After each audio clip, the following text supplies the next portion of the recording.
Narragansett Town Council work session meeting. The time is 6:02. It is April 11th, 2023, and this is the first of our 3 budget work sessions for this week.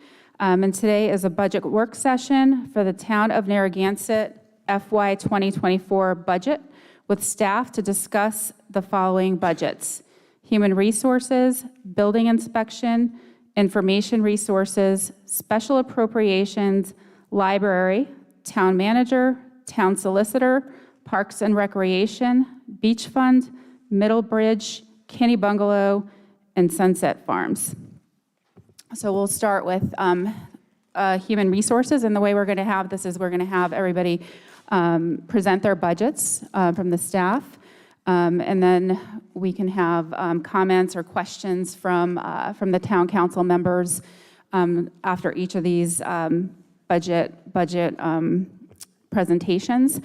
And then normally at a work session, we wouldn't get public input. I will allow at the end, if there's anyone that wants to speak, if there are groups, which I know there are, we just limit it to 1 representative from that group. So moving along, let's hear from Human Resources Department. Good evening, members of the council. The Human Resources Director is on vacation this week with her son out of state, so I'll be handling the Human Resources budget. The proposed budget for the next fiscal year, very minor changes, just personnel. The office is staffed by 1. There's been some slight increases, usually for personnel cost only. But if there's anyone that has any questions about the individual items that are listed, please feel free to ask. But the percentages are just cost of living adjustments, that's it. Do any council members have any questions on this budget?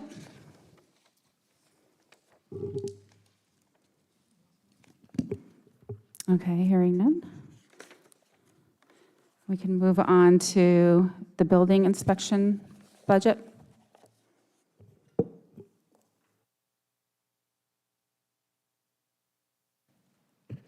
Good evening. Good evening. For our department, we had some just relatively minor increases. Professional services, which are our part-time plumbing, mechanical, electrical inspectors, we had a increase comparable to staff increases. We had a minor increase in professional meetings.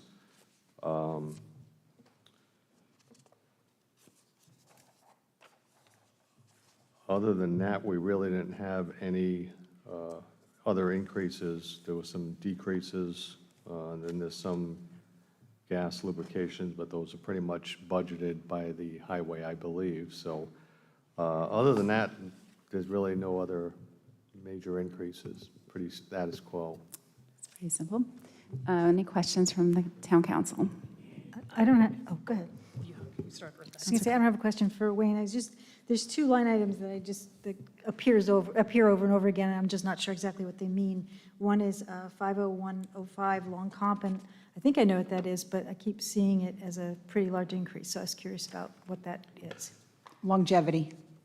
It's longevity, Oh, so we have when they move up. and they move up every It's year, like a- or somebody yeah. new comes on, and, right, every year it I increases. should have remembered that one. That's okay. And the other one is the 50304. It's, it's in Munis talk, it's Coper agreement. I don't know what it means. Copier. Yeah, that's the It's the copy. copier copier. agreements, yes. Oh, okay. Yeah, That- we actually just got a new copier, so our cost went up for Has that. gone up. Yes. Okay. Okay. Just wanted to make sure I understood what they are because I keep seeing them. Thank you. That's really all I have. Thanks. Councilor Lala. I have one question. I know I had spoken with Jim and you, Wayne, about adding another person to the department for specifically for rental registration. Were you able to do that? We don't currently have anything budgeted in there other than the 2 part-timers. Until we see what some of the short-term rental ordinances are going to look like. Okay. Then we'll certainly look at staffing for that, depending upon whether it's going to involve inspections and how comprehensive that will be. Okay, that makes sense. Thank you. You're welcome. Any other questions? Councilor Ferrandi? Thank you, Wayne. I have a question. I know the part-time wage I guess it's the second line down, 83,200. I know we were void of, we had two part-timers, but for like the last year and a half, almost 2 years, we had one that was actually not working, Bob Breyer, I think. That's correct.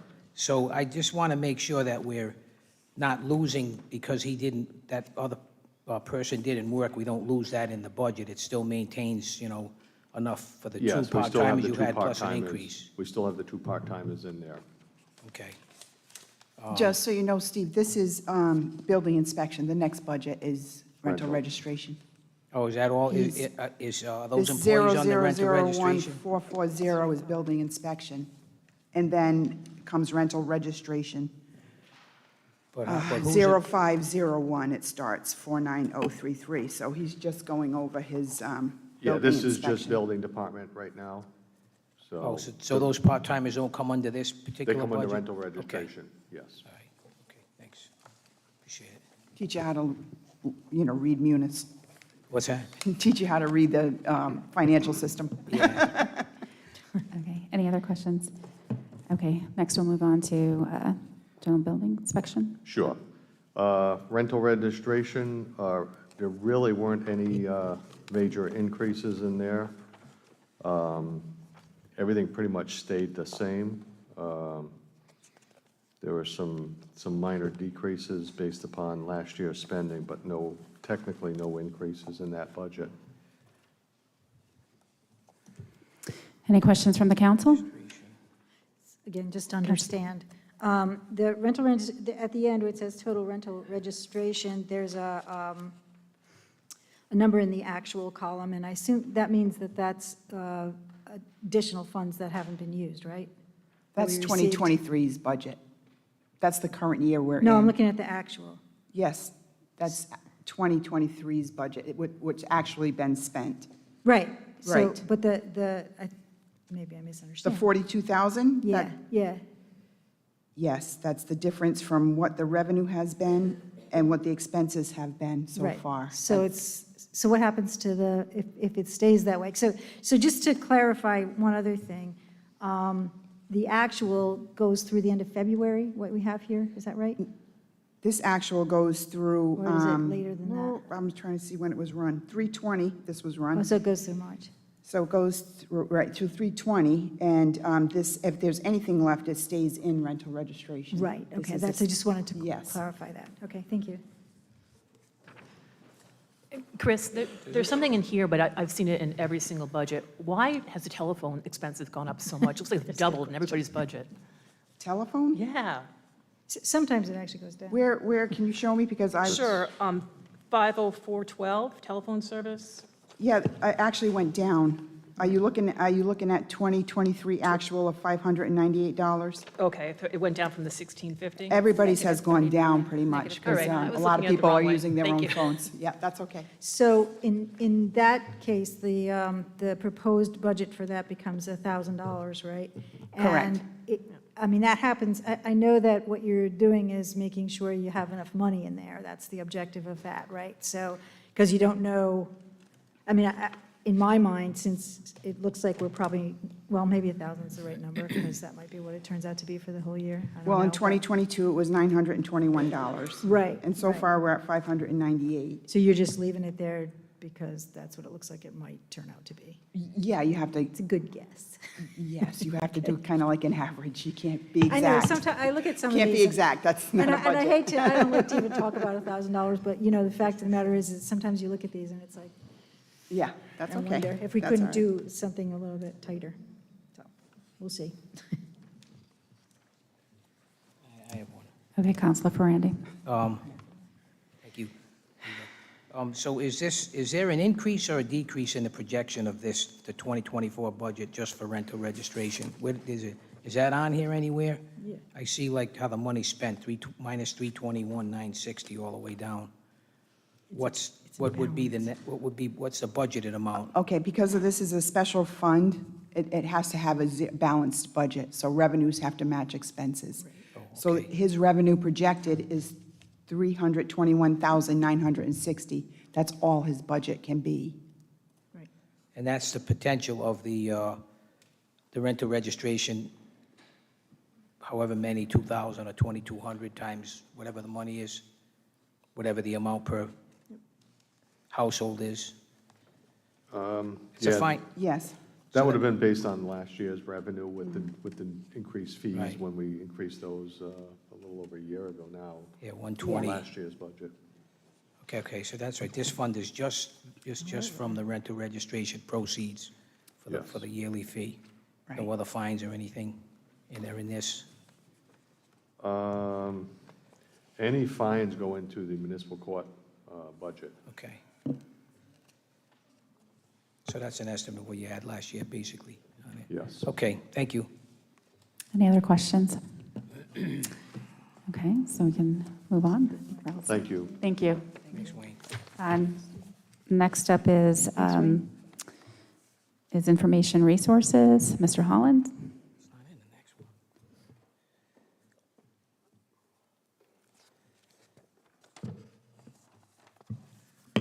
Evening, everybody.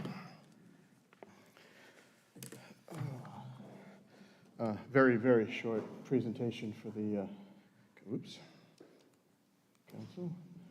Position-wise, we haven't changed, still the same four, one of which is funded out of the police department budget. As usual, we're responsible for anything related to technology and AV, audiovisual, including that list there.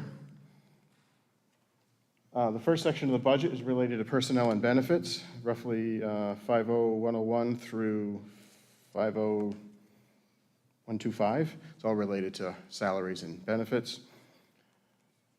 The total operating cost of $475,000 outside of salary and benefits encompasses everything from 201 through 607 office equipment. There are some changes related to that, mostly in the 311 line item, which I will break down for you. The ones you see up there are all related to smaller things, equipment, maintenance and repair, telephone service, software, related to the internal department. 311 is where the bulk of the costs go. I broke it down to three different sections. The first one is course, software, and services at $240,000. That's Tyler Munis revenue we just purchased and are implementing right now. The final year of the Opal service as we migrate off of that over the course of the next year.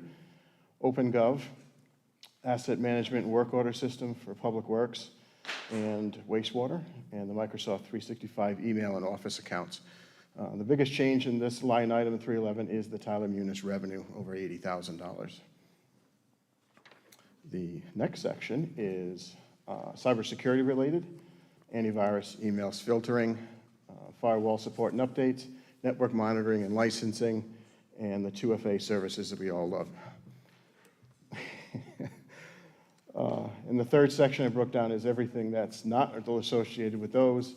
Asset and inventory systems related to IT, not the other one. Voice over IP phone system, physical security systems for our buildings, including cameras and the software associated with it. IT tools, our Zoom account that we still have if we need it, and the Microsoft Office 365 cloud backup that takes our email system in the cloud and backs it up to another location. That is the bulk of the budget on the operating side. Any questions from the council members as part of the budget? Go ahead. Okay. Next is capital. IT number one is the fiber optic cable maintenance. This is what pays for any repairs to our wide area network that we own that runs from the North End Fire Station clear down to Galilee and the wastewater treatment plant. We've had several failures of that over the last 2 years, and we actually exceeded our last year's budget for that, but we were able to get it all repaired. IT number two is PC and server replacement. This one encompasses our disaster recovery device if we end up losing this building or that server fails, as well as other PC and monitor and computer replacements for various departments, all ends up in this budget. IT number three is the account we have for miscellaneous things that come up along the way during the year that were unanticipated. IT number four is a potential voice over IP phone system replacement. The one we have now is getting older. The equipment that we have cannot be replaced. It's all used when we buy or have to replace a phone set. So we're just trying to plan ahead for that. That was put in as a possible ARPA funding, but I believe that is not going to be the case, probably not. Well, that would be after the council decides what to do with the rest of the ARPA money now that it's Yes. been all changed around, so it could go in there. IT number 5 is the water and wastewater fiber optic security upgrades at $25,000. And IT number 6 is the audiovisual improvements for this chamber right here. And that is the capital budget. I have a Thank you. couple of Anyone? questions.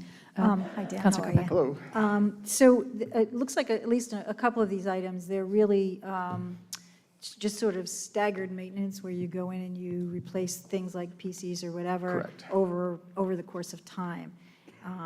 And so that's always going to be a capital, Yes, yep, you know, it will vary a expenditure little for you, bit right? on the $100,000 item based upon ages of computers as they come up for replacement.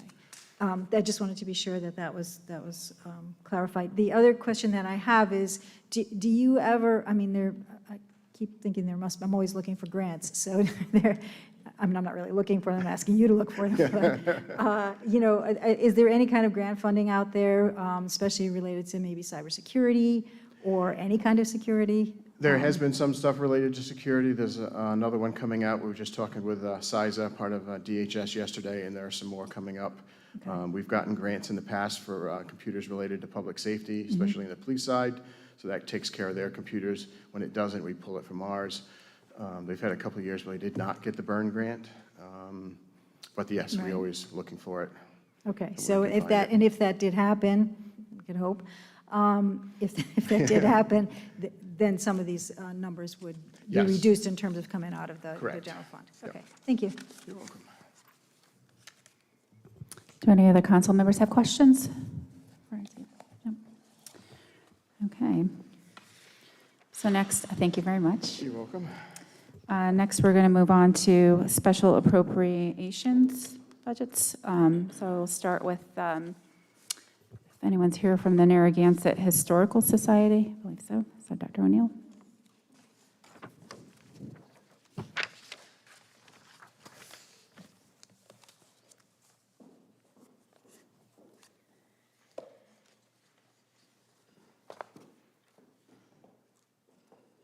Need the windmill, Doctor.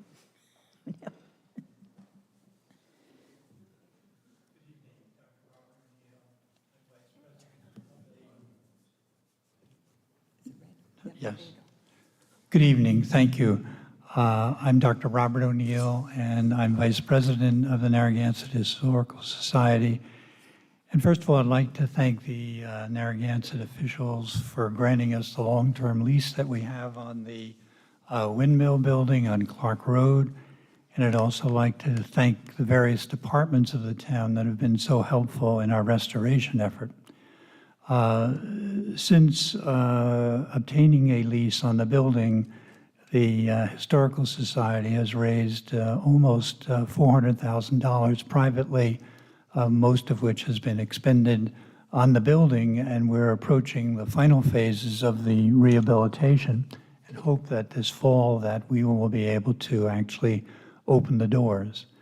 The reason that I'm here tonight is because I'm making a request that the town council and town manager consider the possibility that we can restore into the budget the $26,800 that the minutes that I left on everybody's desk was appropriated by the town manager, town council, and Parks and Recreation. $26,800 was in the budget. It was in the Parks and Rec budget, and the contract was literally signed with one of our contracting firms to demolish the building. Obviously, the building was in terrible disrepair. It hadn't been occupied since 2002. So in 2019, Parks and Rec and the committee, and Steve Wright at that time decided that it was actually becoming a hazard. Well, Shirley Easton and I, wisely or unwisely, decided that we really needed a home in Narragansett, and that building is just so charming. And again, what I'm here requesting as a special appropriation is that the town council consider adding the $26,800 back to the budget that had been in the budget and appropriated for demolition, but now to add it to the budget so that we can complete the project. And the town will now own a spectacular and even iconic building in the community. Thank you. Any questions from the council? Councilor Lawler. Well, you have to finish it for Shirley. We all promised her that, so you have to do it, Dr. O'Neill. How much more money do you need to be raised? You've raised $400,000. I've been in that building. When I went to go Parks and Rec the other day, I took a tour. It looks really great in there. You've done some really nice work. I also believe, did you have some of the builders actually donate their construction time? Yeah, we were very fortunate. We reached out to Sweener, we reached out to Davitt, we reached out to Lawrence, DeStefano, and Pariseau, and all of them in various fashions have been nice enough to make pro bono contributions to the work. Obviously, we supplied the materials, but at various intervals, they came in to, the example, work on the foundation or to install the windows that we had purchased, or lots of little projects, which really helped, and we greatly appreciated their, being part of the community, as obviously we try and be. Thank you to them, but thank you for asking them. We appreciate that. Any other council members? I have a question for Dr. O'Neill. The 26.8, what are you planning, if you're granted that back in the budget, what is going to be the use of that money for the Well, project? we have a number of finishing projects, none of which is terribly expensive, except we're going to put the windmill back on the building. But that's sort of in a little separate category for funding at this point. But interior-wise, what we now need is that we need our fire alarm and security alarm system. We've got all the rough plumbing in, so we've got to go ahead and finish the plumbing. We've got all the rough wiring in. We've got to finish the wiring and put in the LED lighting, which we're working with Rise on to try and again come up with a good proposal for being energy efficient. So there's a lot of, and also is that unfortunately in the process of removing lots of old layers added at various intervals, that we found some asbestos in the floor. And so all of that had to be taken out. So while the tower area has a lovely old floor in it that we're going to resurface, is that the rest of the building, the farthest portion actually was an add-on, but the rest of the building is that, so we have now to put in a new old floor, which we've located up in New Hampshire. We've been very fortunate in terms of finding things like the new front door is Calvin Coolidge's door from his summer White House in 1926. The door to the bathroom is from the 43rd governor of Massachusetts, 3 terms, and this is a beautiful door from his mansion. So we've tried to enhance, if you will, as well as restore appropriately. Like, for instance, all the windows are exact duplicates of what was there originally. This picture doesn't quite do justice. I don't want to bore you. We have other pictures there actually showing the building in 1940. So we have a lot of small projects that $26,800 will go a long way to completing. Thank you. Thank you, Dr. O'Neill. I notice it's been going along pretty good once it got rolling. So are you in jeopardy of, how much left do you think you have? I mean, is there enough money? Cost-wise or time-wise? Well, probably a little bit of both, but I mean, it's the money really that can drive it, although I know sometimes with the situations, but. Time-wise, that was it in 1940. Yeah. But in any case, time-wise, we indeed, unless there's a setback, right now, we're just in the process of scheduling the insulation of the building. That's supposedly going to happen in a week or two. We're the only thing holding us up, we're pending another approval from Wayne Pimentel's department on some minor things. In terms of cost, excluding the windmill part of it, is that probably it's about another $75,000 to $85,000 to be able to put the insulation in, the walls up, back up, and put in the lighting and everything. The fire alarms and all. So what, have you just been paying as you go at this point? I'm Because sorry? you're not out of money yet, you're just kind of paying as you go. No, we have actually, we don't have all the money we need, but we have enough that we can continue our progress. Right.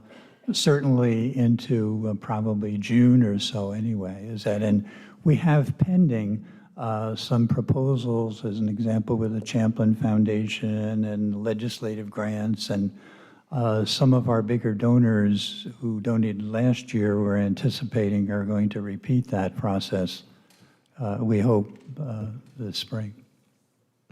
Okay, thank you. I've got one more Oh, question. Councilor Lauer. Do you want to? It's okay. Go ahead. Okay. Before I forget, the fire, have you spoken with Captain Tuttle? He is phenomenal at grant writing, our fire marshal, and maybe he can assist you, and maybe there's some type of a grant he can help you write.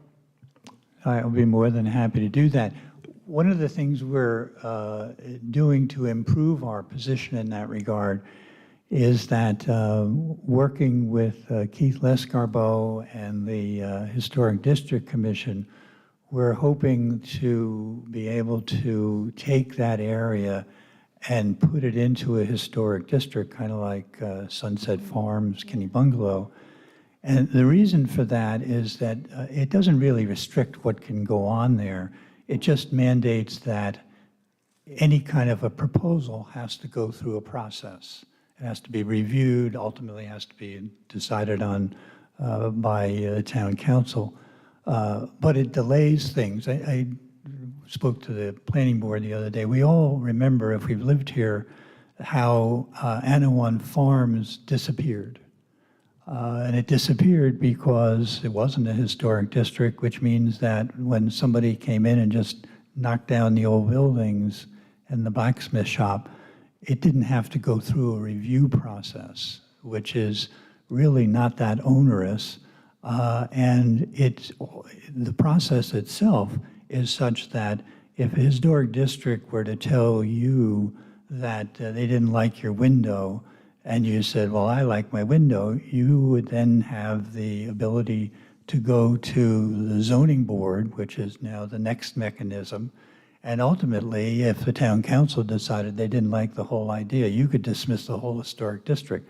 So it really only makes for a process whereby things are properly reviewed, nothing gets done in a rush.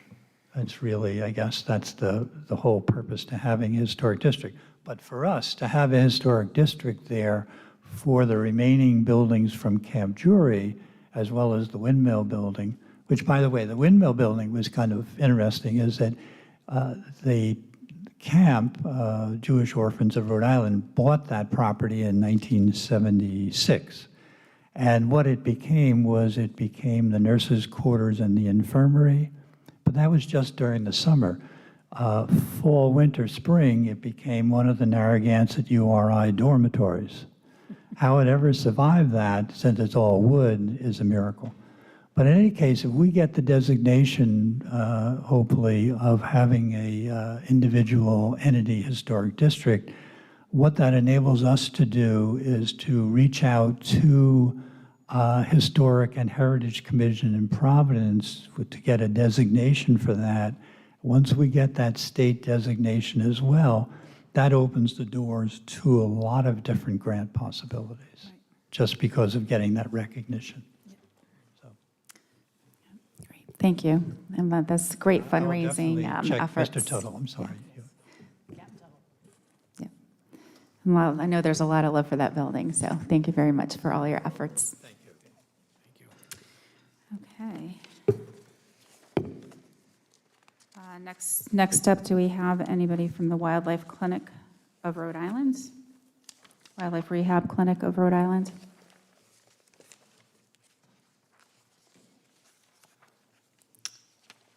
Seeing none, we'll just move on. Next is the Narragansett Chamber of Commerce.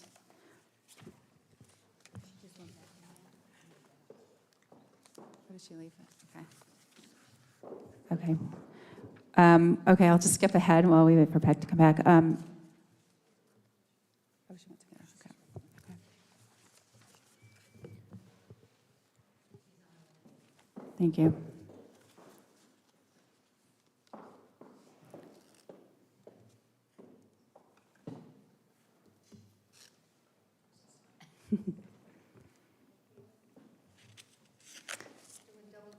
Yep, all set. Okay, Ms. Fredette.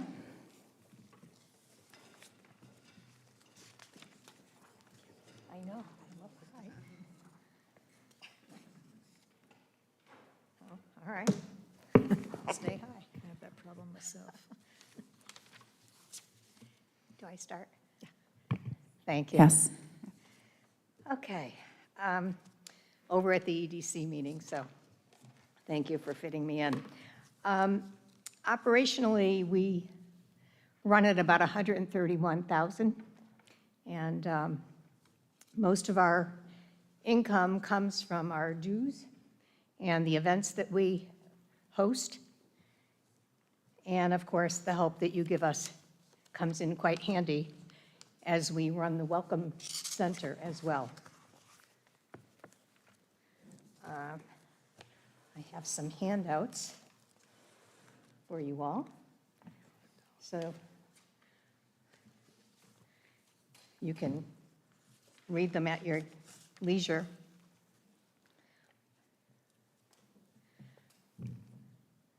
Kind of did a year in review for you so that you kind of know what's going on our end. You know, we felt like we were, and I'll just give you kind of a quick synopsis. We felt that we were getting back to normal pretty much last year after living through COVID and whatnot. But we had to forego a few things because the restaurants weren't quite ready, and we realized that. We pushed forward with our restaurant week and our kickoff party, which was held in March. And it was a real nail biter, I got to be honest with you, because many of the restaurants couldn't make a commitment. They were struggling with their supply chain. They were struggling still with staff. So we pushed forward anyway. The community came out in droves, but it was a real touch and go for quite a long period of time. So this year we decided not to do it, to give the restaurants just one more season to sort of get settled and get their feet on the ground. But we did do that as the chamber. Our major fundraiser, the Calamari Festival, of course, got executed with the help of all of you, Parks and Recs, DPW, police, fire. I mean, we just can't do it without that team. And, you know, we had not had it for 2 years, so to go ahead and have it again, you know, wait another year was just out of the question. We had to keep the momentum going. So calamari got pulled off. We ended up with, you know, 1,500 pounds of squid donated again. And again, that was a nail biter. A lot of the restaurants were like, I don't know if we can participate. And so it was touch and go there as well last year, but we pursued anyway. We really made the most of our Welcome Center. If any of you have been in or not, I welcome you to come in. We're there anyway. We are handing out maps, we're giving directions, we're telling people where to eat, where to shop, what to do. And we also feature local artists and artisans as part of that whole process. Again, we're there anyway. A lot of the part-time help that the money you give us goes to, they're there, and they really make it a welcoming place, not just for tourists, it turns out, but also for locals who know they can come in for a water, a Kleenex if it's cold, or a quick gift if they've forgotten something, you know, in their planning. So that's been a real boon for us and a real treat for everybody that comes in, to be quite honest with you. So I welcome you all to stop in and take a look. We're starting back up now here in April. Our town manager, Jim Tierney, and I work very, very closely in terms of getting out information that is applicable to the businesses. So any grant opportunities, any leftover COVID monies, any leftover take it outside monies, whatever the plastic regulations, whatever needs to go out to the business community, we work in tandem between my list and your list to get the word out to the businesses so that they're in the know. I personally go to regional chamber meetings to kind of figure out what's going on outside of our area. I also sit on the board of the New England Association of Chamber People, so that sort of helps me have a view of the rest of New England and what's going on and what we might glean from them in terms of good ideas and/or strategies. Looking to 2003, we're going to continue to build our membership, hopefully continue to bring value to the people who are members already, and get more of our members involved in our activities, because we certainly need the help and we need the public's help. We always look for volunteers and donors and sponsors. And I guess that's the other thing I'd like to share with you as it relates to money. Our sponsorships and donorships have really dropped since COVID. We were off about 10%, $10,000 off when it came to the holiday fair. People are extremely generous in this area, but they were pulled in a lot of different areas, and a lot of people had to pull in and couldn't donate to the different organizations that they normally do. We were a recipient of that unfortunate possibility. So anyway, that did affect us. And just so you know, I've recently set up a 501c3 as an offshoot to the chamber so that we can, in fact, accept larger donations that can be sent in by foundations and whatnot for events such as our holiday fair, which we simply reach into our pockets and do for the community. So calamari is for the chamber, holiday fair is for the community, and that's the way we go at it. So anyway, that's about it in terms of the grants. I did personally write a grant for the site, what was it, site? Yeah.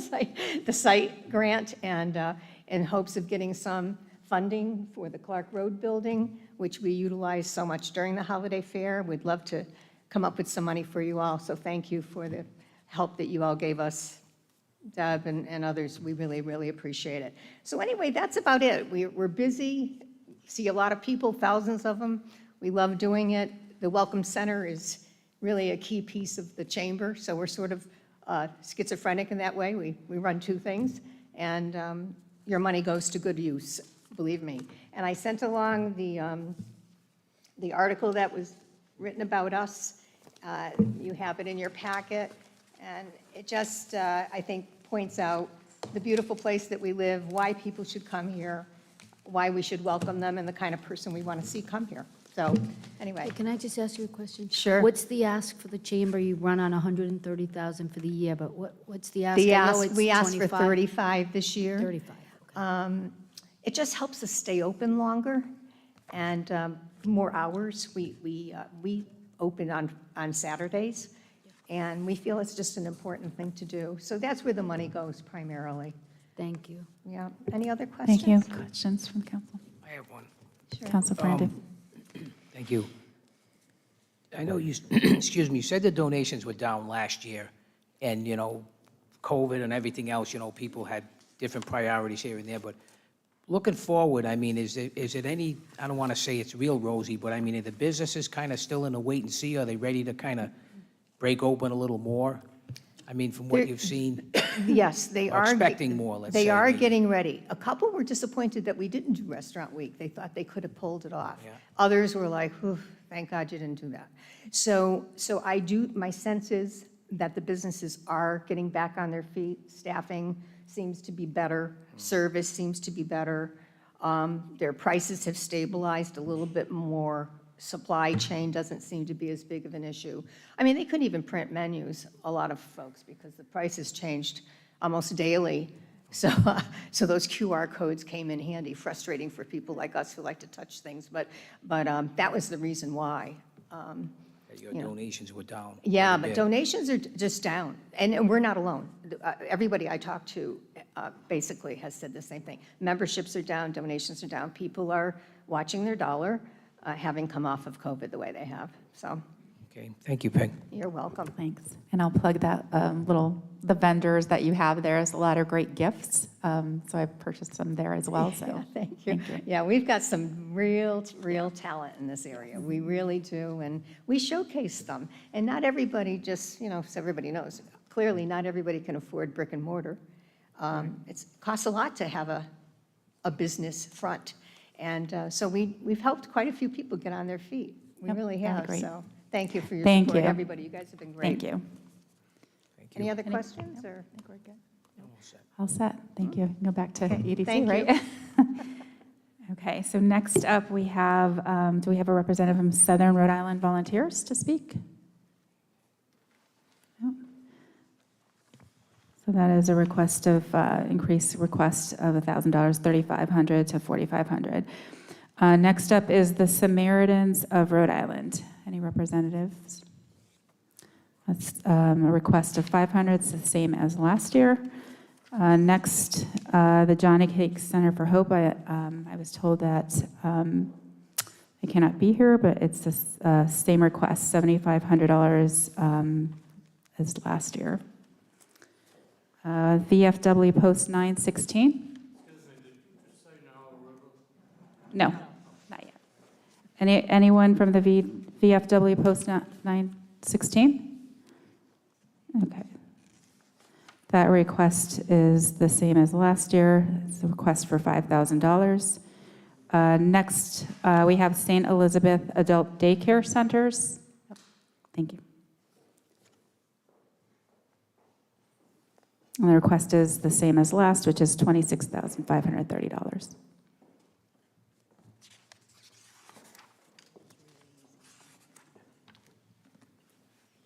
Good evening. I'm Mark Loizella from St. Elizabeth Community. We are a 501c3 not-for-profit serving elders in Rhode Island since 1882. I'm the CFO. The director of our centers, Jessica Goslin, was unable to attend, but she asked me to present. On behalf of the adult day centers, one of which is located in South Kingston, serving the local communities, including Narragansett. We're requesting the same funding as last year, $26,530. This funding is used to provide high-quality programming, nursing services, physical therapy, occupational therapy, speech therapy, and in addition to quite a bit of staff, including a nurse, case manager, CNAs, activity director, and we've got a good reputation. We've been running adult day centers for a long, long time, when they first really started in Rhode Island in the 1970s, and we've been operating the local adult day center since September of 21. We are serving currently 33 active families, with an average daily census of 15, four of which are currently Narragansett residents. They could participate on a 5-day program, so if they do participate on a 5-day program, that's over 250 days per year for each of those. Jess is very much in contact with the local community centers, with the housing folks, with the health centers, and with local physicians to try to encourage elders to use this service. It's not as well-known still, and it provides a great service for families and their loved ones. We've also looking to expand some of our therapies to include, excuse me, I lost my spot here. Music therapy, which we do provide, and also other types of therapies. We use a partner of ours called CareLink. CareLink is a Rhode Island organization to provide the rehab services for our participants. We also provide case management services with assistance with long-term care needs. And we offer a number of activities at the center, including the gardening, adapted sport, and as well as a number of memory-stimulating activities. So we appreciate the past support from the town, and we look for support from our towns, our generous donors, to help fill the gap between the cost of operating the centers and the revenue received for the centers. Thanks for your consideration. Thank you. Questions from the council? No. I have one. Councilor Ferrandi? So the numbers, what did you say, about 33 Narragansett families belong to, or more, a lot more than that? There's 33, for the center now, we have 15 participants, and it's 33, it serves 33. So what happens is not all participants come every single day. So you might have 2 coming one day, 2 coming another day, 1 coming for all 5. Out of the 15 that we currently have for our Narragansett residents, we've served 12 since we opened in September of '21. Okay, thank you. You're welcome. Thank you. Thank you. Next is the Warm Center Welcome House. Is there anyone here to speak? This is a new request for $5,000. So the next we'll move on to South Kingstown Senior Nutrition Program. Anyone? Okay, that's a request. Last year's increase from $55,000 to $102,859,000. And Mr. Tierney, did you want to speak on that? That's still entered in Munis as that, but it's actually the senior center itself. And the South Kingstown gave us an updated number of requests. It was coming down $6,000.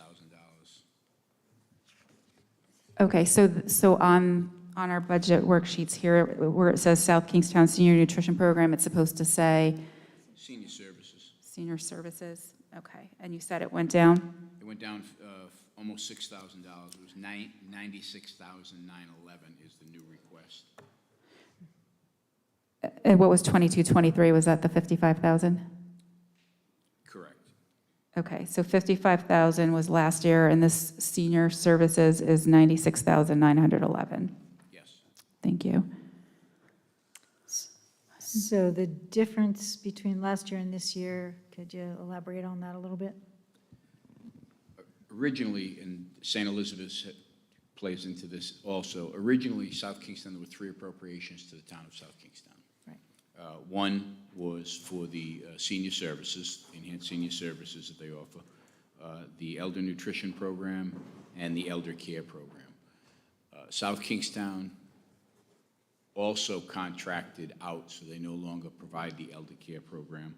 That was through a contract with St. Elizabeth's, and we did this last year as well.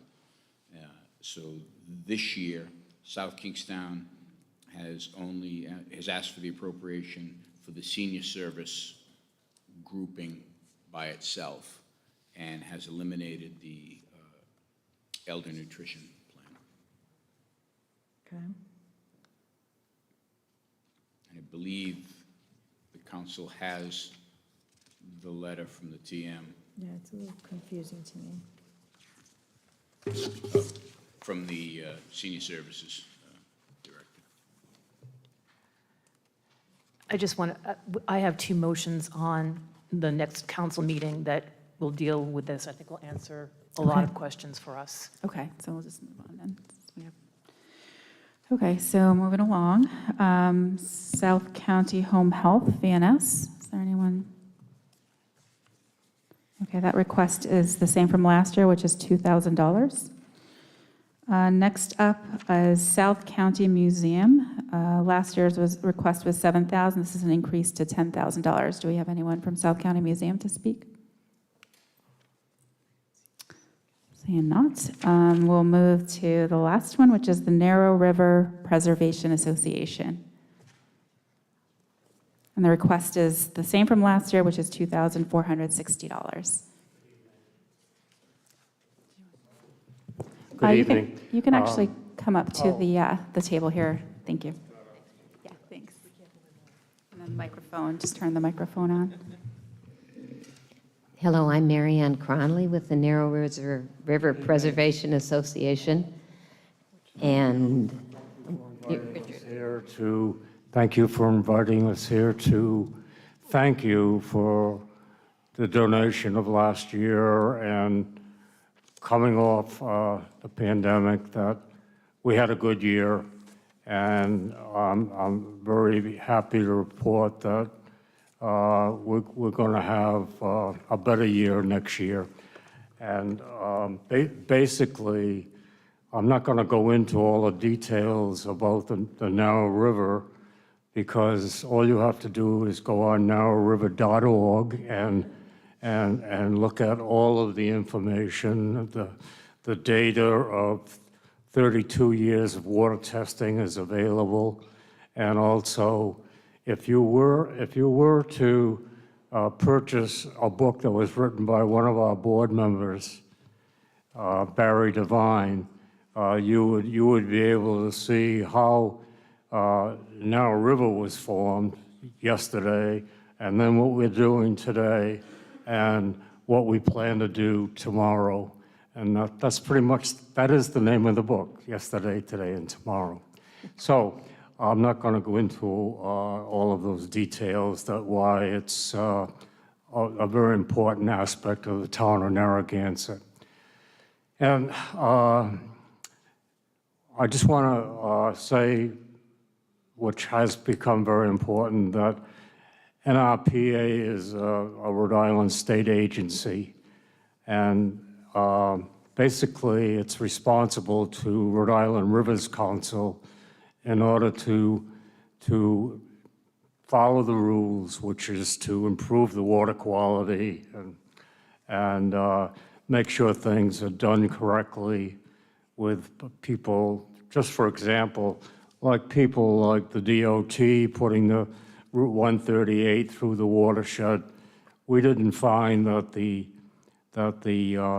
water basins for runoff were large enough, and so we spoke to them and they increased the size. So I just wanted to mention that, because there are things happening that we don't know about, and it does affect NRPA, and it does affect the water quality. So that's all I want to say tonight, and to thank you. But before I close, I'd like to introduce Mary Ann, who is now our new events coordinator. We found that the coordinator that left in February 1st, had done a wonderful job for 2 years, especially after Rebecca had done a great job for 4 years. But we have two new coordinators, and Mary Ann is basically in charge of events, and I think she has something to say about that. I guess I better come up with something.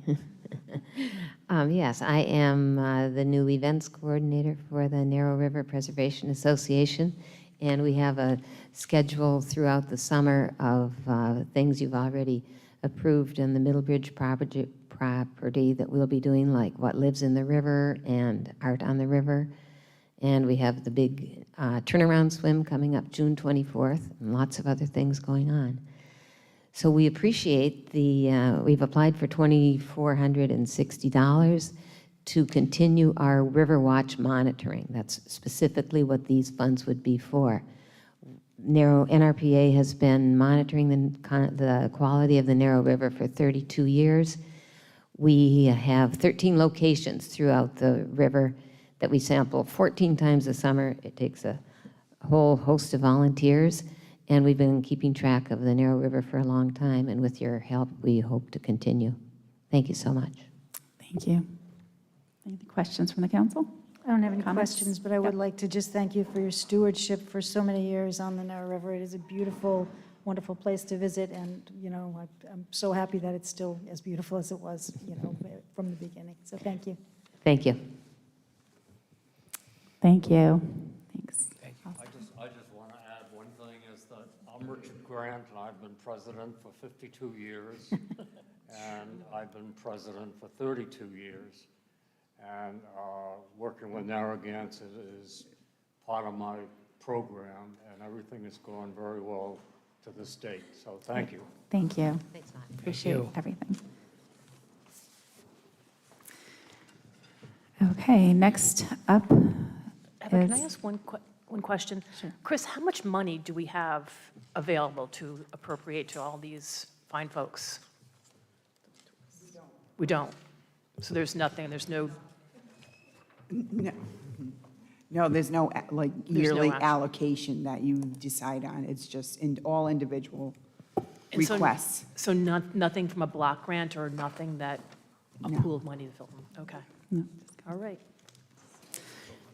okay. Next up on the agenda is, for the work session is the library.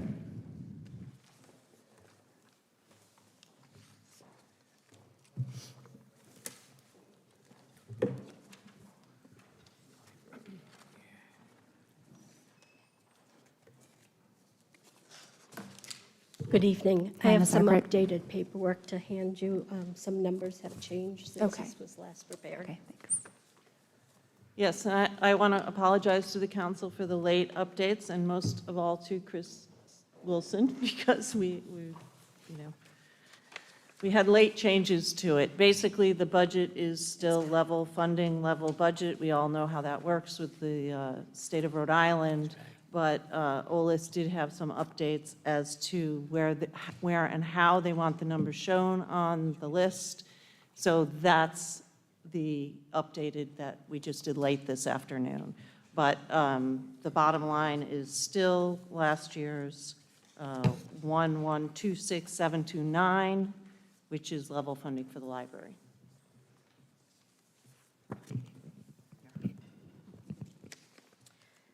So in preparing this budget, we looked at the overall expenses over the year, and we were able to basically keep the request to the town at level funding of the $1,126,729.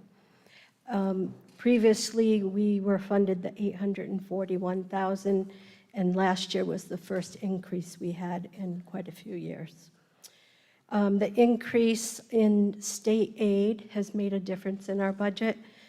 We were kind of defunded a few years back because of a budget cut, and the state would not give us grant and aid one year, and then the next year it was based on that cut, so we only got $87,000.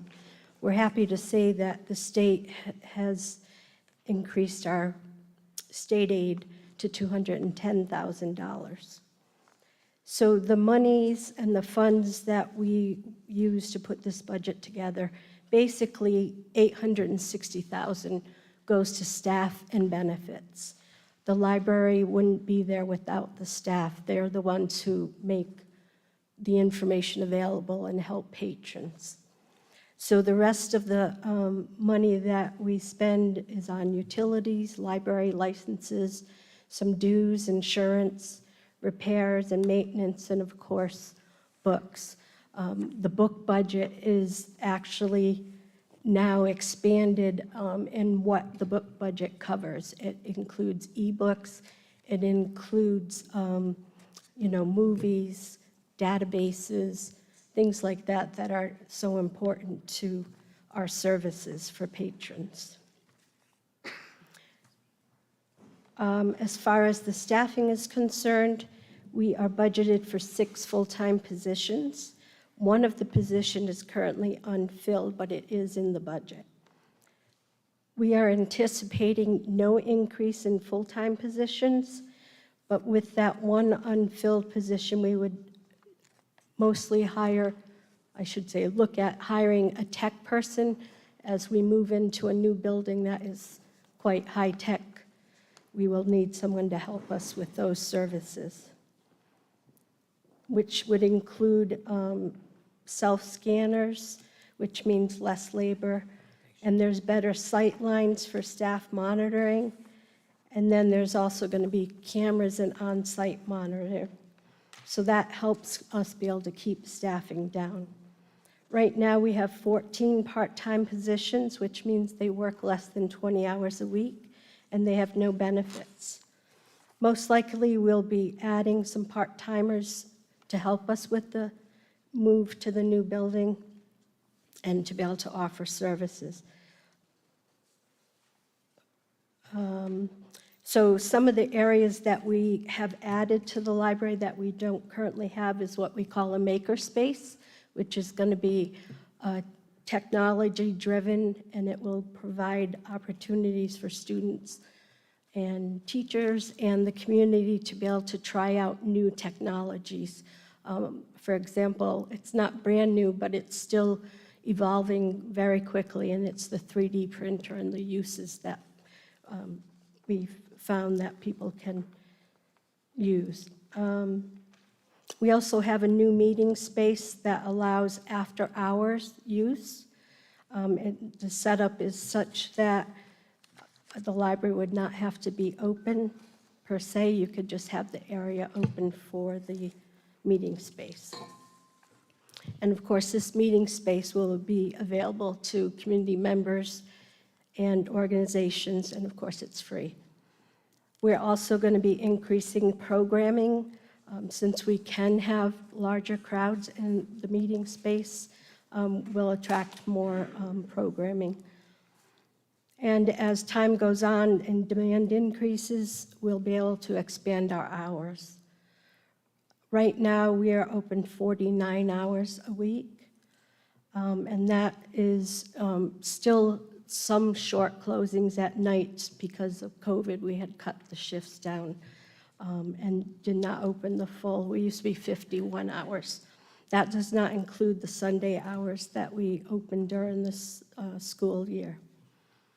Just for example, Tiverton Library, when they opened their new library, they went from 3,000 square feet to 24,000 square feet, and they had no new employees. But the card holders actually doubled in the first 6 months. So we anticipate when we open that there's going to be a lot of attraction to come and see the new building and find out what services we're offering. So speaking of some of the services, I just wanted to mention that the eZone, which is our ebook platform, that has reached some milestones in the past year with record circulation numbers because it has gotten so popular. And this is for our library, but it's also a consortium-driven platform. We've increased our young adult programs recently. We have a new children's librarian. She's been on almost a year now, but she's really reached out to the community of people who weren't using the library, and now they're being attracted to our collections and our services. For the month of March, our traffic was 7,767 people, which averages to about 250 a day. So that gives you an idea of just some of the statistics of what's going on. I think that's it for general speaking. Does anyone have any questions about the Any council budget? members have questions? Councilor Lawler? You mentioned an increase in your budget from last year. What was the increase? You went from 841, how much was the increase last year? It went to 1,126,000. So, Chris, can you do the math for me? How much of an increase was that? 285,000 increase last year? And that was the first increase since 1985. Okay. I mean, 2015, sorry. Okay. What is currently the fund balance? It's in the 500 range, assigned and unassigned, Chris. But I know that we have declared on March 6th that whatever's in the fund balance, assigned and unassigned, is going to the project. And I know, Jill, you know intimately. Can you speak to the microphone? I will make sure everybody at home can hear you, too. Okay. We had pledged everything in the fund balance, assigned and unassigned, that we can access. Obviously, Rhode Island Foundation, you cannot draw down, will be pledged to this project.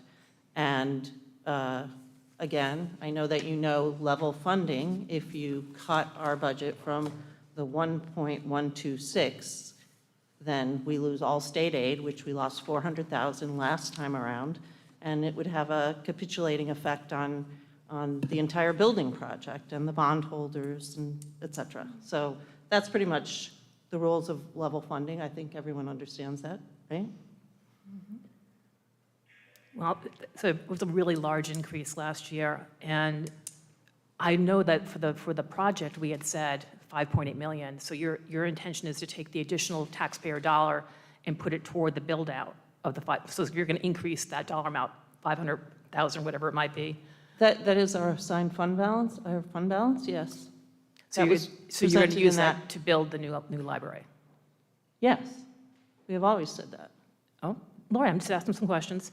And as far as it being a big increase, I know you weren't on the council last year, but when we presented last year, we pointed out that Department A and B, which I don't want to name by, name, also personnel-heavy departments, increased from 2015 to 2022 between 30 and 35%.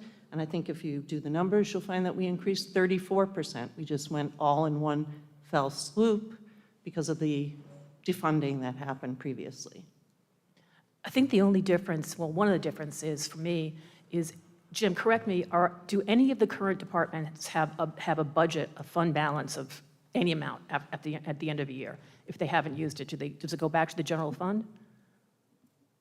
The department. Your departments. The department itself has a surplus, it goes back into the general fund, that is correct. So that's the only difference here, is that you've accumulated, and a lot of it is because you received additional funding last year, but you've accumulated money and you're going to be using that money. It's not from last year.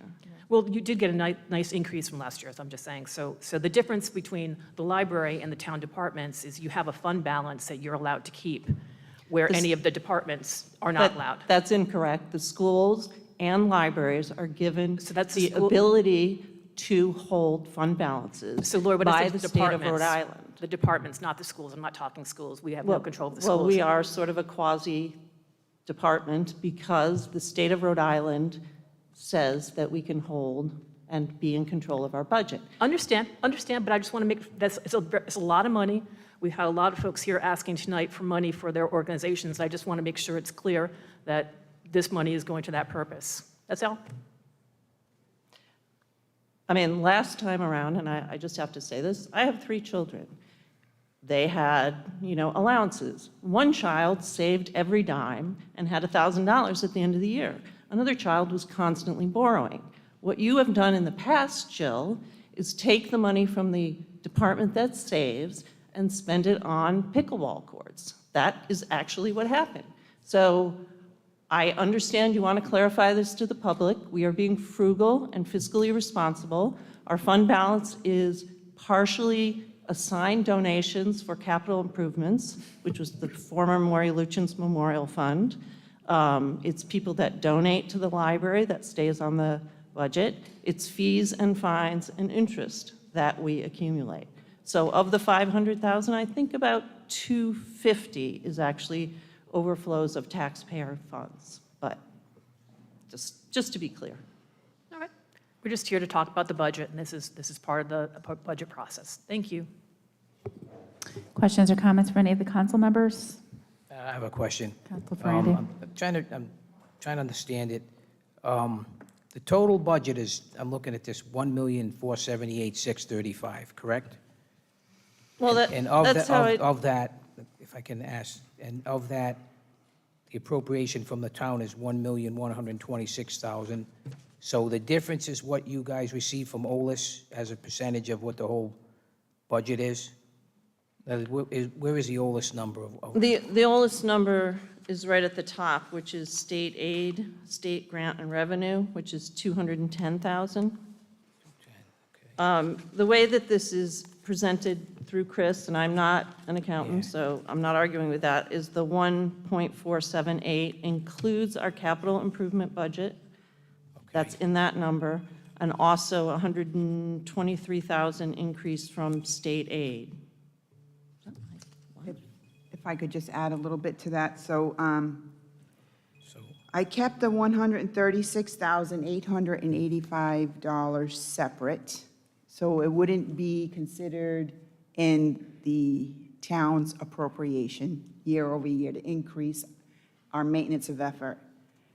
It has to be recorded accounting-wise differently, but I needed to put a placeholder for their ask in their capital ask that's coming up after the regular budget. They have some capital funds. So the 136 is an additional ask for their capital funds. Then we have our maintenance of effort allocation of $1,126,729. OLIS, aid of $210,276, and then they get some donations, small interest revenue, and their fines and fees. So that's their budget. So But the 136 is mine, to just put, not mine, but I mean my magic to make it show up so we can capture it some way.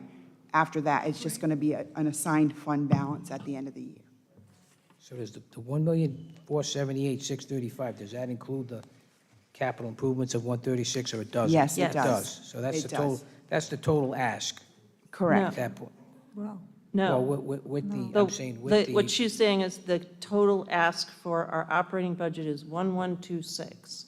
The final number No, that- I includes the understand capital that. improvement and state aid that Right. bumped up. total budget is include, your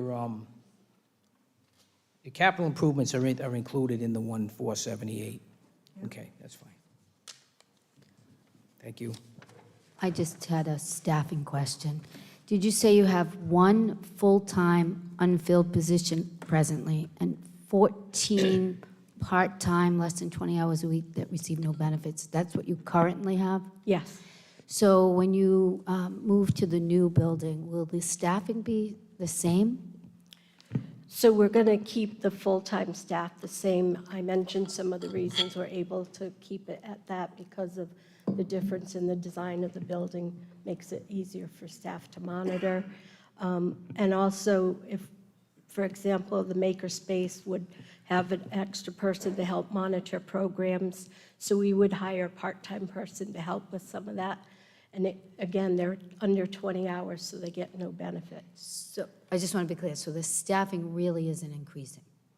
Because it's replaced with technology, is that what you're saying? Right, so that's helping to keep the staff The down. staffing Yep. down, okay. I just Ever wanted- since COVID, we were using self-check, and people have gotten really used to that, and so we're increasing the self-check that they can do their own if they want. If they don't want to use it, which is, understandable for some people, then we have the staff there for it, but no increases in overall. Okay, thank you. Thank you. Any additional questions? All right, hearing none, all set. Thank you very much. Well, we need to do capital improvement. Oh, I'm sorry. It's just listed weirdly for us. So the good news is we did submit a capital improvement budget in December of 136,885, which is in, oddly, in our budget, which we just discussed. But we're waiting on final bids on that, and it's actually down to 108,068. And they would hold these bids for, I believe, May or June, so that we can add these back into the project. And I just added this, the porthole windows for the children's room is now $18,783. Children's room and young adult acoustical baffles is $56,020. And the exterior painting of the entire building, also in the capital improvement, is now down to $33,000. So that's allows us to add back into the project things that we took out in order to be able to make the OLIS application on time. These were things that were listed on the, I guess it didn't go out on the RFP to Berman, but it was listed as alternatives and adds to the project. And these were in consulting with the, mostly with the architect at the time, that things that could be easily added later on in the project. So we had to present a balanced budget, and we did by withdrawing these. Things like the acoustical baffles, which you can understand is very important for children and young adults area to dampen the sound in the library, can just be hung up later in the project. So that's why they're back into the project. So again, we're hoping that you will look at this benevolently, because the library, through their application, got $1.4 million from the state of Rhode Island. I want to reiterate, the town cannot make that application. Only the library can make that application and sign that contract. And then, of course, we turn that back over. So it's no longer a $5.8 million bond. The taxpayers of Narragansett will be paying back roughly $2.65 million. Any questions on the capital improvement? I have one question on this. Because it was a late ad, will OLIS reimburse? No. Once you put in an application for OLIS, it is, set in cement, and we cannot make another application for 20 years. So, we have other grant and, opportunities that we've made, and we still have Champlain money coming in, applications. So, but OLIS is done now for the town of Narragansett. But I want to point out, since 1965, Narragansett was one of 4 towns that never made an application for this kind of money previously. And I'm looking forward to having you respond to my questions I emailed you a few weeks ago. And you get a chance. I have looked those over, Jill. I think there's only like 2 that weren't answered in my presentation that If you night. could answer them, that would be greatly appreciated. Okay. Thank you. Thank you.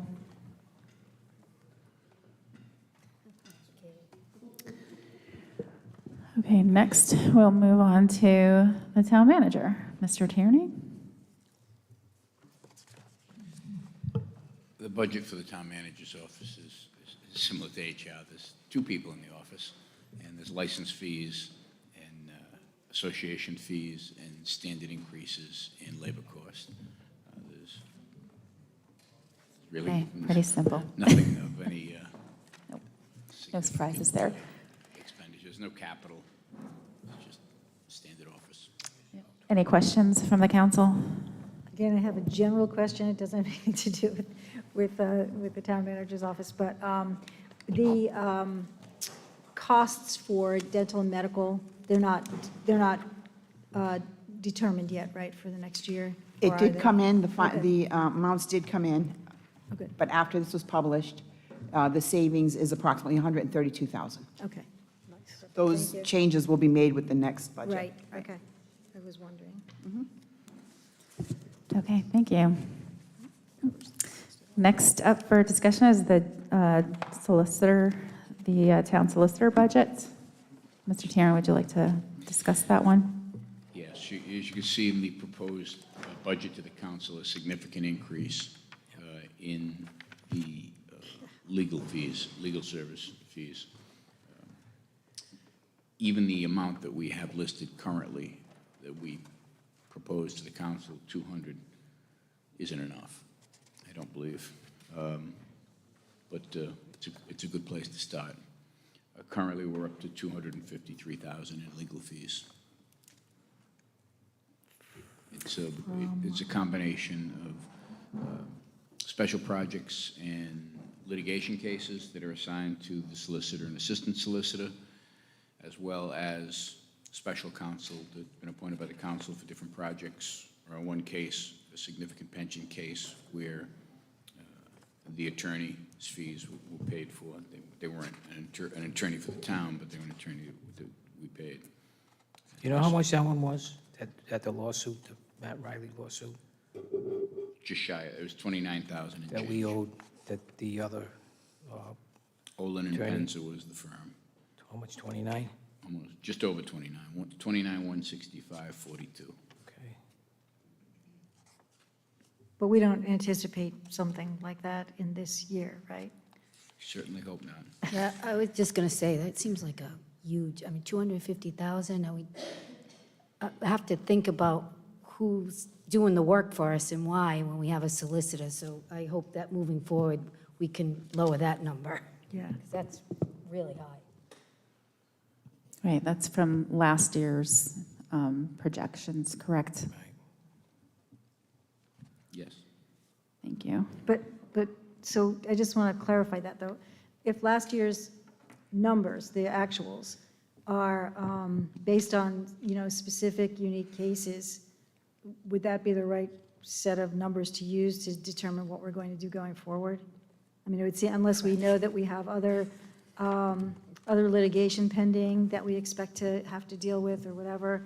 I mean, I just hope we're considering that we, that just because something happened before, the circumstances around that might not be the same going forward, and if they're not, I don't know that we need to, and I know that if we don't use the money, it goes back into the general fund, but it does have an impact, a minor impact, I guess, considering the numbers, but a little bit of an impact on what we do as far as, taxation is concerned. We exceeded it in 2022 as well, the budgeted amount. We could also go back, can we, Ms. Wilson, like go back the 5 years, maybe just give us the numbers for the past, like, the different, That's a good idea. fiscal year 2021, 2020, 2019, Yeah. just to have like a general. I don't think it's just the town of Narragansett. Everything's becoming much more litigious and much more research-oriented and specialized with counsel. I think it's good to look at it, if you can look at give us a run on those numbers, because overall, I think we have to kind of do business in a different way, or look at it, discuss it, think about it.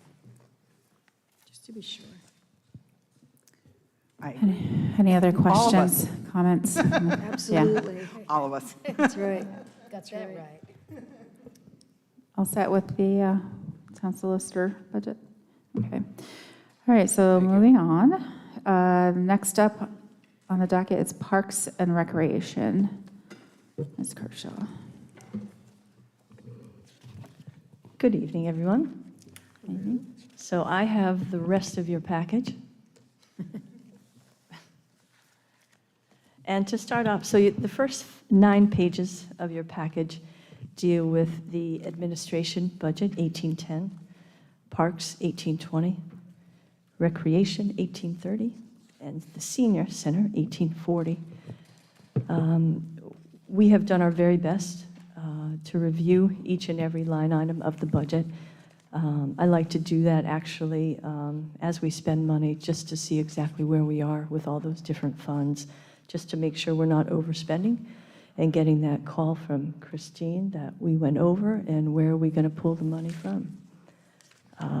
With that said, basically we've done an excellent job not making any increases, with the exception of the parks budget, regarding increases in salaries. Those are our big changes. Salaries, employee benefits, fire protection, operating supplies. Those are our big ticket items.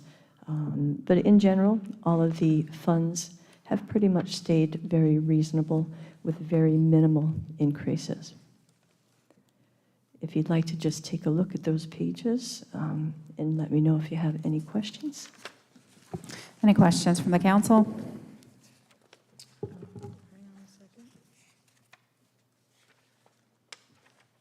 What's the total for each one of these divisions? What's just the general total for each one of these 3 different segments?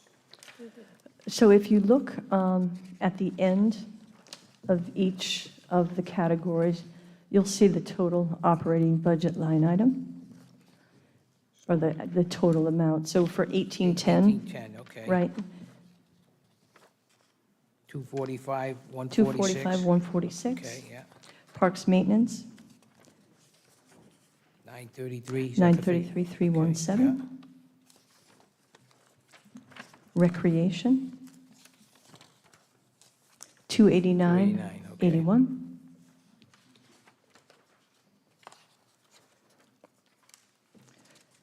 Senior Center. The community center, 220, 420. So for a combined budget, recreation of all those departments, 1.6 million.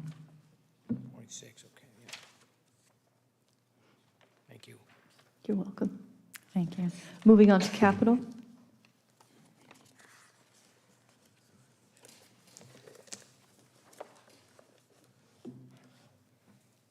We have, as part of Parks Capital, we have 10 different Parks Capital funds. The first one being landscaping and trees, which we always have, to replace trees that die, especially for the drought that we had this year. We've got to replace some trees along the bike path that runs along the back of the elementary school, and also other trees that we have, and bushes and shrubs, et cetera, throughout our properties. Line item number 2 for capital is vehicle replacement, and we hope to get approval to replace our trash truck. Our plan would be to take our most aging vehicle within the fleet, move that vehicle to the trash truck, and then purchase a new Chevy 3500 utility body 4-door with a plow package. My current budget right now is $65,000. I have that in the budget, and I hope to use that for that expenditure.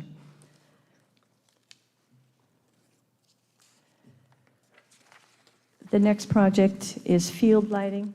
I do hope to continue discussion about transitioning all of our field lights to LED lights and eventually save the town money with the use of those lights. It will be a big expenditure, but I hope to move forward again to look at how we could possibly do that, starting at Sprague Park. Court resurfacing is next. Mr. Wright, my predecessor, had started the project of court resurfacing in town.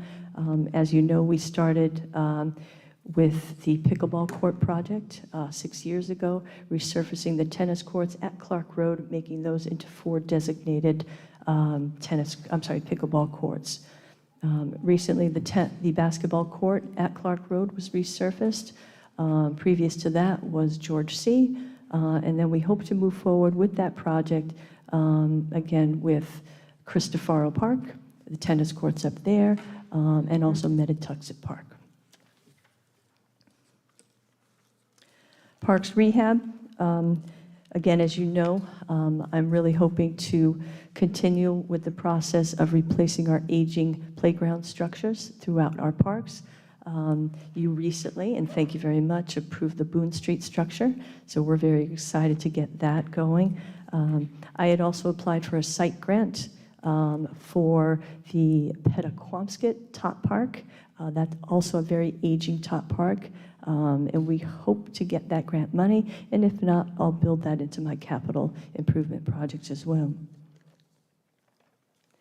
Equipment replacement, we're hoping to purchase a new enclosed trailer, and that would help with transporting landscape equipment, infield equipment, et cetera, and basically making it into a rolling shop. So when the guys and gals go out to different sites, they have everything with them. They're not having to go back and forth to the shop and get equipment. They're going to be ready to go at a moment's notice to each of the sites, wherever they're working on. Number 7, fence replacement. Again, we're hoping to complete the black vinyl fencing project at Sprague Park. That's been ongoing for 6 years now. I do have several requests for quotes for that project. In addition, we have a request from the high school to build a new batting cage at Sprague Park. So I've been discussing that with the town manager, seeing where we're going to come up with funds for that project. Right now, the school department does not want to get involved monetarily with the project, so that's going to continue more discussion, but we are hoping to get that done, and we'll do our best to make that happen. As you know, you recently also approved the 450 feet of fencing. Actually, that may be on for Monday, so I'm going to wait and hold that. But fencing at Little Sprague Park, apparently the kids are getting through the fence and running out into the parking lot, so we need to take care of that right away. Building renovations, again, our annual building maintenance and repairs for larger projects that occur. And those could be anything from new garage doors to new molding, new windows, et cetera. Camp renovations, again, I'm hoping next year to replace the ADA ramp at parks. It's in very, very bad shape, and it needs to be done. It is a part of our ADA compliance requirements. And also, another new ticket item are potential future renovations for the parks maintenance shop at 51 Mumford Road. There's a lot of work that needs to be done at that building. Are there any questions regarding capital parks? I have a pickleball question. Councilor Cicely Bonano. Michelle, Yeah. thank you. I have a pickleball question because you know that's been Sure. big conversation over the last couple of years about expanding, not so much at Clark Road, but just expanding the opportunity for the residents and the visitors. And I was just wondering if you could just explain to us in your budget in front of you if there's any money going into that particular initiative. So I do have an agenda item on for Monday evening. It's an agenda item that will allow for the relining of existing courts in town to create 10 additional pickleball courts in town. And it's going to cost the department, we're doing it all in-house, just under about $5,500 between paint, portable pickleball courts, labor, et cetera, that goes into doing that. So that will be on the agenda once it's posted. So certainly the crew that's here today from pickleball, y'all can certainly look at that and let me know if you have any questions once it's posted. My hope is, since you brought it up, is hopefully leading this into the next step for pickleball expansion in town. And again, we are always open to discussion regarding that, but I know the group has mentioned to me that they would like to have a certain area to be more for the expert players, and then an area more for the medium players, and then a beginner's area. So maybe there's a way we can work it out that the Clark Road site might be for the more expert players, George C. may be for the more medium, level players, and then possibly Cristofaro could be for more beginners. But certainly I would let them, work out those details with their group. Thank you. You're welcome. Any questions from the council? Just since you're talking about it, what happens to the tennis courts? So the tennis courts, we would line the pickleball courts Inside the tennis each courts? side. So the tennis net would be the separation between each of the pickleball courts. Okay, thank you. You're welcome. And then we would plan on, the purchase order has been approved for the additional portable pickleball nets. We would bring those to each of those sites. And then we would purchase storage bins so that if somebody wanted to come and play the alternate sport, they could certainly either wheel the portable nets off to the side, or if they wanted to go the extra step, they could just fold them up. They're very easy to take apart and put them in the storage bin. Thank you. Great, thank you. Any other questions before we move to the beach? All right, so the beach. As you know, or I'm not sure if you've had a chance to look at it, currently the enterprise fund is at $1.9 million. Not included in that is the $1 million of storm reserve. So right now, the enterprise fund, including the $1 million that is strictly set aside for storm reserve, is 4.9. This year, as you know, we have a big increase, 81% in solid waste disposal. So that's obviously a big increase for us here. Also a 200% increase in police protection, and that is based on the numbers that we had last year. We spent just under $14,000 for police details at the beach to assist with parking and traffic congestion and the safety of people crossing the roads, et cetera, and of course the activity that happens on the beach. Thank you. Any questions from the council? Councilor Slambanon?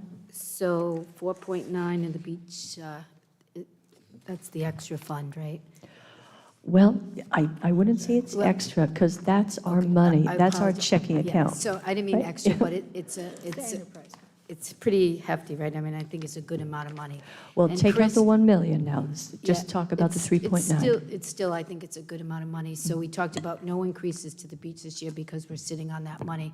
But I think you were going to check, Chris, just about what the healthy number is for us to consider from Nyhart or whatever. What is the number? Because I think that's high, maybe they won't think it's as high. There's not a specific number. There is recommendations that you can use for formulas.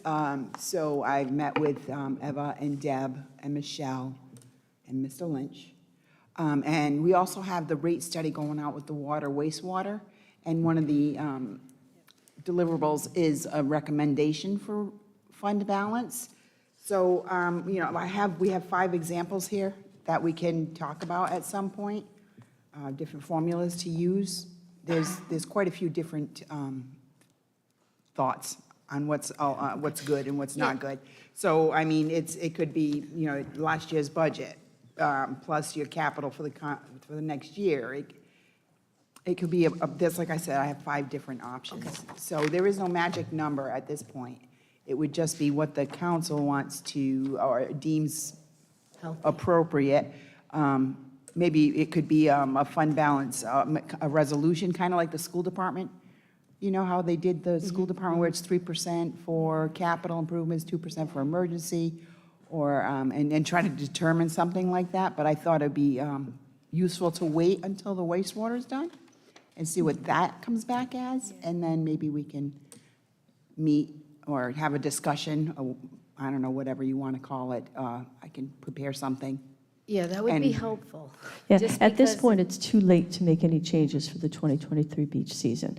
And I'm sure Deb would like to get together again, and obviously Council President Jazinski, because we only met that one time. Christine and I have been discussing it, and also reviewing all of the enterprise funds, all 4 of the enterprise funds. So it's certainly something we're not taking lightly. You know my concern, that the beach only cleared $99,000 this year. That is very unsettling to me. So I want to make sure you're aware. I know I'm making sure you're aware. I'm sure we're going to come to a solution and find out what's the right approach to take. And if there are or is a need for increases, if the decision is made for that, we do it in a systematic approach. Yeah, and we do it over possibly a 3-year period. But certainly something that's not going to be just like, oh, we need to make more money, so, who's going to take the hit? I only bring that up because when we were talking about increases, in my mind, I'm saying 4.9 million is a lot to then have increases on the beach. So until we justify what that number is going forward, it's really hard to make any kind of increases. So I'm comfortable with that, and maybe it's down the road, but this season it won't be. And once you determine what's the healthy number for the fund balance, then you could bring that back. Correct. And then my hope not only would be to look at the fee increases, we would look at the rental increases as well, because I think it would be important to tackle those issues as well, and again, do it across the board. Thanks. You're welcome. Michelle? Yes, ma'am. Are you also taking into consideration the actual physical buildings at the beach? So, I mean, fees are one thing, but we have to replace them, the replacement cost of all those. right, so again, they're all insured, and Chris could speak a little bit more about that. Right, well, that's kind of, has to do with the fund balance. So what would it cost to replace a lot of things you have? Buildings, boardwalks, the parking lot, lots. the wall, whatever it is. It's the same with the wastewater and water. What are their heavy equipment assets? I guess you could say the capital assets. So that would be a part of this formula, along with the budget and maybe like an additional year's capital. And obviously with the beach budget, it would be that $1 million cap on the sand reserve, the storm reserve, I mean. And we've reached that. We're at 1 million now. So we reached that now, so that's, I think, well, we feel But confident we that still have that's to make pretty sure good. that that's the number that we want it to be, too. right? Correct. Yeah, so there's a lot of parts to this. Right, many parts, but, and again, a presentation at some point would probably Right. be the best. Right. Thanks. A work session. Thank you. I guess we can move on to capital if there's no other questions? Yes. So the capital for the beach is pretty standard across the board with our other improvements, which could include everything from landscape, new dunes fencing, ADA access mats. We get a lot of requests, obviously, for those. Larger movie screen. And the lifeguards have been requesting a new dory boat. It's kind of that funny-looking triangular boat. I've been holding them back for a little bit, but I think the boat has a hole in it now, so I might have to pull the trigger on that. But I'll discuss that further with the ocean safety manager once the beach season opens. Sand replenishment, we always keep that on the docket as well. Michelle, can I just Yeah, ask sure. something? So that was a big issue this last summer. Everybody asked about, we didn't buy sand, are we going to do that? So this is budgeted for this next season, so we will have new sand to come on the beach. Well, based I have it budgeted for this season as well. In fact, last evening, there was a recommendation for me to prepare an agenda to put additional sand on the beach. So I'm hoping to have that agenda for you for the May 1st council meeting. Excellent. And that was a unanimous decision? at- Yes, at ma'am, Rec it Board was, last night? yes. And again, as you know, I'm not sure if you perused the 400 and some odd pages of the beach survey, but I know myself, I received more than 20 complaints about the rocks on the beach, and it was clearly noted throughout the survey. But again, I don't want people to be alarmed. With putting additional sand on the beach, we are going to be very strategic about that. We're going to make sure that, if truck 5 comes in and that's 200 cubic yards and it seems like enough, then we're going to stop it. One thing just about the capital budget I want to remind you of is that the beach sustainability study, again, I don't know what the cost of that is going to be. There were no bids yesterday that came in for that. I am going to rebid it. Apparently, the company that we had sent the information to that we were told were interested in doing such a study. They apparently had some management changes and our email information got lost in the shuffle. So we're going to turn that around quickly and rebid that and make sure that Florida company gets the information. Also, in line of big ticket items, the deck roof to the North Beach Clubhouse is coming to a design close. We have a meeting tomorrow with the Fire Marshal, Captain Tuttle, to go over the different elements and angles regarding fire safety. So hopefully that will be concluded, that project, which is a design project, and then hopefully we'll be able to get that out to bid. I already talked about storm reserve. Still need to get that PA system on the beach. And that's about it for beach capital. If there are no questions, we can move on to Middlebridge. Yeah, thank you.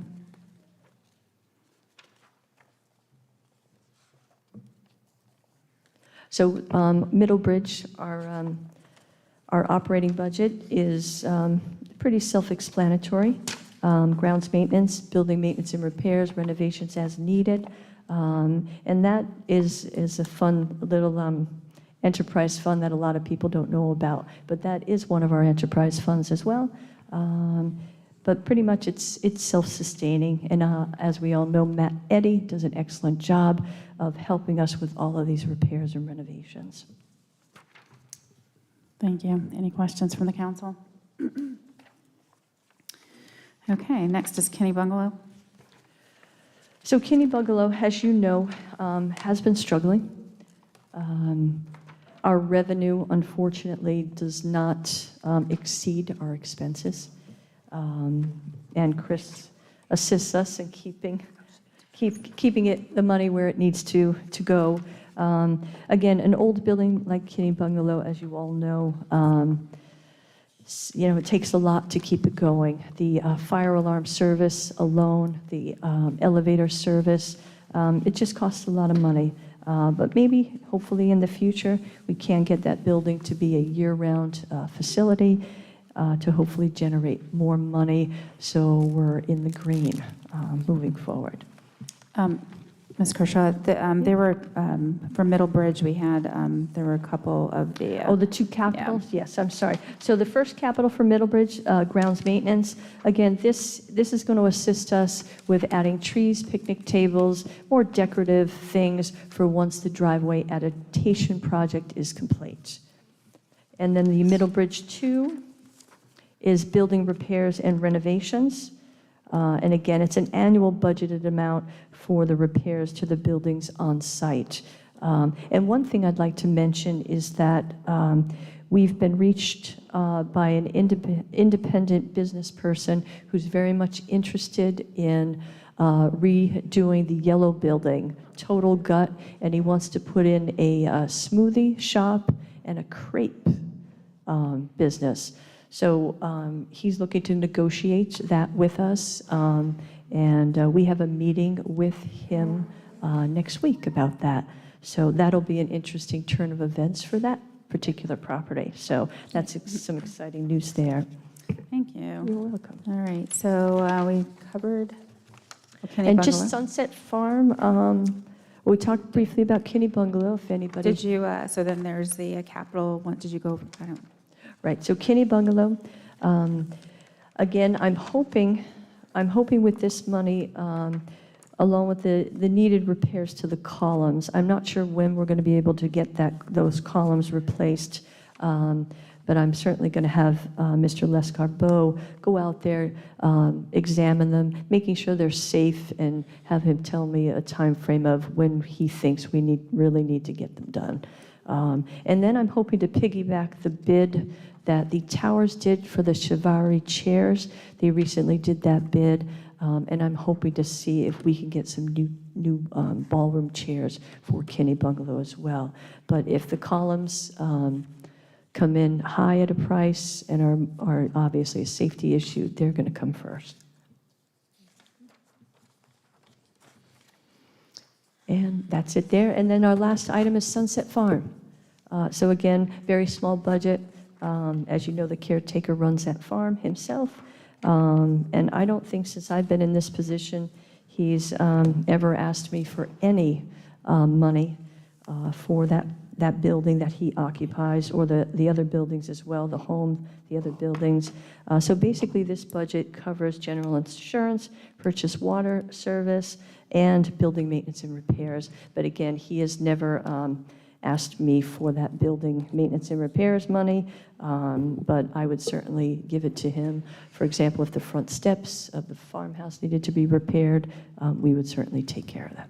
Maybe we could find some way to do something to make the entrance to the trail a whole lot nicer. You know, it's funny, you said that. I walked to that on Sunday evening, and yes, it needs a little work. It needs a lot of work. Okay, thank you. All right, any questions there? Okay, so again, this is our work session, the first of 3. We do have a public hearing on the 1st of May. Normally, we don't have members of the public speak at this, but I know there's a big group that came, so I will allow for the representative from that group to come give a brief overview. For the sake of time, it is getting on the 8 o'clock hour, so you could just... You can, go speak there. Is this on? I don't know how to. Well, whatever. Okay, Mr. Stephen I can talk loud Richards. enough for you, everybody, to hear me. Look, my name is Stephen Richards. I'm from 91 Inez Street, Narragansett, and I represent the Narragansett Ad Hoc Pickleball Committee and the 25 or so people who came here tonight to support pickleball for Narragansett. One of the things that we did about a year and a half ago is we submitted a petition to the town council back in November of 2021 to add 10 pickleball courts to Narragansett Clark Road facility. And we've been working with Parks and Recreation for that time, and we noticed that they didn't put anything in their capital budget this year or for next year for allowing us to expand pickleball courts. So that's obviously a bit of a disappointment, but we are, I want everybody to understand that I gave you information in that pink folder there, and in that pink folder will describe show you the picture of the existing pickleball courts and the new facility. And what we've done here is we've also come up with an estimated budget, and we've come up with an analysis of why it is necessary for pickleball to be included in this budget. Pickleball is the fastest growing sport in the United States, and and Rhode Island is the third fastest growing state of the 50 states. The demand of pickleball is enormous. We had 30 people play today. In the summertime, we have sometimes as much as 50, 60 people play in the morning. We have to wait for sometimes up to 45 minutes to play pickleball because there's just too many pickleball players who play in town. The summer people come here, the vacation people come here, and the demand for pickleball at Clark Road is enormous. And the problem with that is we have almost, hundreds of Narragansett residents and pickleball players here who play pickleball. Hundreds of us, Narragansett taxpayers and residents who play pickleball. And this is just a small people on a Tuesday night who've been sitting here for almost 2 hours, to let them know that there's people here who support trying to get pickleball in Narragansett, and the best place to do it is at Clark Road. And the reason why it is the best place to do it is because there is the facility already there that can be reconfigured, and with adding just 3 new courts, we can have 10 courts. So by just reconfiguring the current courts, adding 10 feet, and that total budget would be somewhere about $300,000 to $350,000 to do the 10 courts there. After we build the 10 courts, we do it there, it only takes up about a third of the total space of that Clark Road open space area. There leaves plenty of space for the campers, it keeps plenty of space for basketball, because we're not interfering with the basketball court. It leaves plenty of space for the Historical Society, and it leaves plenty of space to do everything. But what we think we need for what we have doing for just the current use, not the future use, but the current use is 10 courts. That's not much. Yeah, thank you. I know I've spoken to you about this, and I know it's all in here. But it's important. It is. We're going to discuss it as a council. We do have a couple more at the end, so we're going to have 2 more work sessions, and at the third session, we're going to kind of go over everything that we hear for the next three work sessions, and at the end of that third work session, we'll have a discussion, a consensus discussion. But we thank you. Can I ask you a couple quick questions? No, this isn't a question and answer session. I'm sorry, Mr. Richards. I'm going to have to stop you right now because we are coming on the 8 o'clock hour. And thank you for your thoughts, and thank you for everyone's passion about pickleball. Thank you for the presentation. The council will look at this. And I know you've talked to Michelle in the past, Ms. Kershaw, and she is coming up with, there are solutions on the next agenda as she discussed. But that's not what we're talking about. It's okay. I'm sorry. I have to end this session. But anyway, thank you everyone for coming out. Thank you I just want to thank the town manager. I want to thank the finance director and the town staff for preparing their budgets. And thank you for being here and answering our questions. Thank you for the council for coming. And I would also like to thank the town clerk's office for putting together these really great packets for the budget for each individual day. Much easier. Oh, thank you, Christine. And it was very, very much easier to follow. And thank you very much. And then we conclude our budget work session. Thank you.